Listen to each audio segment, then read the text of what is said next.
People love to see successful stories. মানুষ সফলতার গল্প দেখতে ভালোবাসে, আর হ্যাঁ, এটা আমি বলছি না। এই কথাটা বলেছেন বিখ্যাত আলিবাবা প্রতিষ্ঠানের মালিক জ্যাক মা। তিনি একবার দুবার নয় 24 বার চাকরি থেকে রিজেক্ট হয়েও বিলিয়ন ডলারের সাম্রাজ্য গড়েছেন। চলুন জেনে আসি তার অসম্ভব সাফল্যের গল্প। জীবনে ব্যর্থতা কখনো শেষ নয়, বরং সেটাই হতে পারে সফলতার শুরু। এই কথার বাস্তব উদাহরণ হলেন জ্যাক মা, যিনি বহুবার ব্যর্থ হয়েও আজ বিশ্বের অন্যতম সফল উদ্যোক্তা হিসেবে পরিচিত। জ্যাক মার জন্ম 10ই সেপ্টেম্বর 1968 সালে চীনের হ্যাংঝৌ শহরে। ছোটবেলা থেকেই তার জীবন ছিল সংগ্রামে ভরা।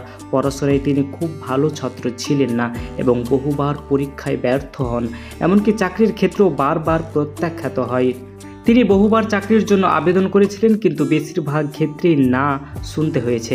এমনকি কেএফসিতে চাকরির জন্য আবেদন করলে 24 জনের মধ্যে 23 জন নেওয়া হলেও তিনি বাদ পড়েন। এই ব্যর্থতা তাকে ভেঙে দেয়নি, বরং আরও শক্তিশালী করে তোলে। পরবর্তীতে তিনি বুঝতে পারেন ভবিষ্যৎ ইন্টারনেটের মধ্যে লুকিয়ে আছে। তখন চীনে ইন্টারনেট খুব নতুন ছিল, কিন্তু তিনি সেই সুযোগকে কাজে লাগানোর সিদ্ধান্ত নেন এবং ই-কমার্স নিয়ে কাজ শুরু করেন।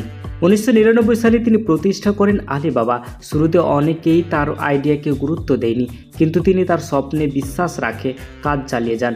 ধীরে ধীরে আলিবাবা একটি ছোট স্টার্ট আপ থেকে বিশ্বের সবচেয়ে বড় ই-কমার্স কোম্পানিগুলোর একটিতে পরিণত হয়।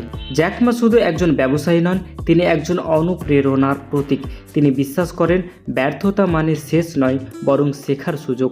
তার প্রতিটি ব্যর্থতা তাকে সফলতার পথে আরও এক ধাপ এগিয়ে দিয়েছে। তার নেতৃত্বে আলিবাবা ছাড়াও আলিপে এর মতো বড় ডিজিটাল সিস্টেম তৈরি হয়, যা আজ কোটি কোটি মানুষের জীবনে প্রভাব ফেলেছে।